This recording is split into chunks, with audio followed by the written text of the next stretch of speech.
Yang kedua, reinforcementnya baik verbal maupun non verbal dilakukan. Saya amati dengan baik, itu mohon dipertahankan. Kemudian pengelolaan kelasnya juga baik, suasananya itu. Kemudian penggunaan waktu sesuai yang dicantumkan di RPB, kita lihat itu jadi skenario yang digunakan cukup baik. Kemudian persepsinya ada, karena pengetahuan harus dimulai dengan pengetahuan sebelumnya. Jadi sinerginya itu berbicara informasi dan itu dilakukan. Saya tidak mengatakan dari saya.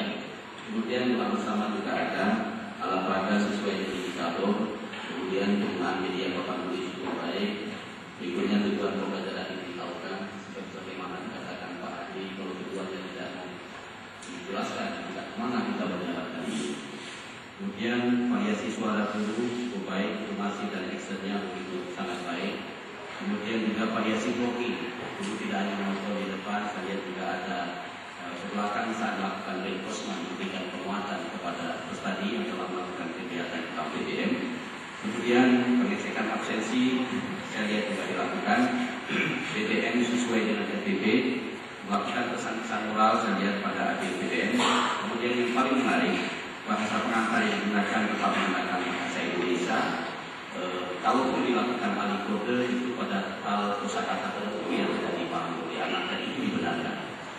Namun demikian sekilas berkenaan dengan kelemahan yang saya temukan di SD Negeri Suwatimah dan Lambale. Pertama, kepada Bapak Ibu yang lain saya tidak sebutkan secara khusus, barangkali wajar saja karena waktu yang sangat terbatas dan pengetahuan kita yang sangat terbatas pula. Pertama, tidak memberitahukan tema pembelajaran pada siswa. Yang kedua, tidak menjelaskan tujuan pembelajaran. Berikutnya, tidak memberitahukan waktu yang harus digunakan oleh siswa untuk suksesnya PTN pada hari itu. Berikutnya, tidak melakukan persepsi, jadi langsung saja. Kemudian tidak mencantumkan pesan-pesan moral khususnya di NPT. Kemudian berikutnya NPT kelas 3 tidak dicantumkan tema, tapi langsung dicantumkan mata pelajaran. Kata Pak Adi tadi bahwa khusus untuk kelas tinggi itu langsung fokus. Tetapi di kelas rendah kita melakukan pembelajaran melalui pendekatan interdisipliner, antardisiplin atau pembelajaran kritis atau disebut pembelajaran terpadu. Karena anak usia seperti itu belum bisa belajar secara terpisah. Kemudian pembelajaran tidak berpusat pada siswa. Jadi yang dominan aktifnya adalah guru. Berikutnya metode pembelajaran konvensional, dominan kita ceramah, padahal ada susun drama, ada tata jawab, ada diskusi dan seterusnya. PTN menggunakan bahasa daerah ini sangat menarik. Hampir secara umum saya lihat menggunakan bahasa daerah dengan alasan anak-anak tidak menarik kalau menggunakan bahasa Indonesia. Bahwa bahasa yang digunakan di dalam PTN itu di negara kesatuan Republik Indonesia harus menggunakan bahasa nasional. Ini adalah sebagai skema awal yang harus ditanam dengan baik sebagai calon bangsa Indonesia ke depan dari warga negara bersama. Maka ini harus kita lakukan. Kalaupun terpaksa kita menggunakan bahasa daerah adalah kita lakukan alih kode sesuai dengan kebutuhan kosakata yang tidak dipahami oleh peserta. Nah, kondisi seperti ini secara normatif terus harus kita lakukan perbaikan.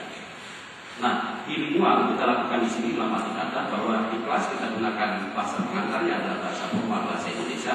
Di luar kelas tetap kita gunakan bahasa daerah dan itulah variasi yang cukup ideal menurut saya.